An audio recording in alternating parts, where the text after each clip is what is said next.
Hello everyone. তো আগের ভিডিওতে তোমাদের যেমনটা বলেছিলাম যে আমরা জম্মু থেকে কাটরার উদ্দেশ্যে রওনা হয়েছি। কাটরাতে এসে আমরা পৌঁছেছি তখন সময় সকাল 9টা। আমাদের হোটেল আগে থেকেই বুকিং করা ছিল। তো আমরা হোটেলে পৌঁছে স্নান করে ব্রেকফাস্ট করে বেরিয়ে পড়েছি শ্রী শ্রী মাতা বৈষ্ণব দেবী যাত্রার উদ্দেশ্যে। হোটেল থেকে বেরিয়ে আমরা চলে গিয়েছিলাম হেলিপ্যাডে, যেখান থেকে বাবিয়া মা আর কায়রার হেলিকপ্টার ছিল দুপুর 2টোর সময়।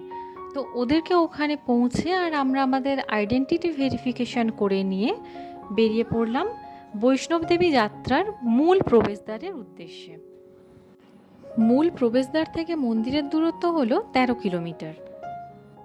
মানে ট্রেকিং করে উঠতে গেলে সময় লাগবে প্রায় 7 থেকে 8 ঘন্টা মতো। এছাড়াও ওখানে ঘোড়া, পালকি এসবেরও ব্যবস্থা রয়েছে।